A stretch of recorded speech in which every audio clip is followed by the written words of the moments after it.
বুড়িগঙ্গা নদীর বুকে গড়ে উঠেছে ব্যতিক্রমী ভাসমান চা দোকান। চা তো অনেকেই বিক্রি করেন, কিন্তু বুড়িগঙ্গা নদীর বুকে ভাসমান নৌকায় চা বানিয়ে বিক্রি করা যেন এক ধরনের শিল্প। নদীর বুকে স্থির হয়ে থাকা নৌকাটি এখন বহু নৌকার মাঝিদের প্রিয় ঠিকানা। এখানে সব মাঝিরাই খায়, তাদের জন্য এই দোকান দেওয়া হয়েছে, তাদের জন্য সবকিছু। সকাল থেকে রাত বুড়িগঙ্গার পাড়ে এই নৌকায় ভাসমান চা দোকান ভরে ওঠে নানা শ্রেণী পেশার মানুষের আনাগোনায়। তবে এখানে বেশিরভাগ ক্রেতা হচ্ছেন ছোট নৌকার মাঝিরা। তাই এখান থেকেই আমাদের চা খাওয়া হয়।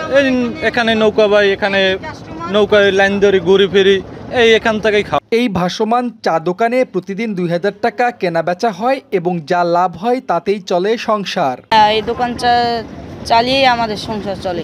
গ্রামের বাড়ি বরিশাল থেকে ঢাকায় এসে 3 বছরের বেশি সময় ধরে ভাসমান নৌকায় চা বিক্রির ব্যবসা করছেন হামিম। হামিমের চা দোকানে সহযোগিতা করে তার পরিবারের লোকজন। আমি এখানে ব্যবসা করি 3-4 বছর ধরে। আমার সাথে আমার আব্বু আছে, আমি আছি। হামিম ভাসমান নৌকায় রং চা বিক্রি করেন মাত্র 5 টাকায়।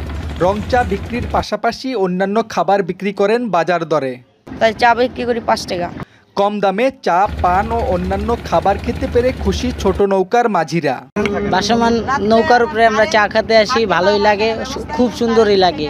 বুড়িগঙ্গা নদীর তীরে ভাসমান চা দোকানে বিদ্যুৎ সরবরাহ ব্যবস্থা না থাকলেও রাতের বেলা সৌর বিদ্যুতের মাধ্যমে দোকানকে আলোকিত করে রাখা হয়।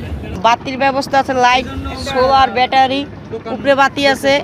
নদীর বুকে ব্যবসা জমে উঠতে পারে তা প্রমাণ করেছেন এই চা দোকানদার। আধুনিক শহরের পাশে এমন ব্যতিক্রমী উদ্যোগ আরও বাড়লে একদিকে যেমন জীবিকার সুযোগ তৈরি হবে, তেমনি বদলে যাবে নদীকেন্দ্রিক জীবনের চিত্র।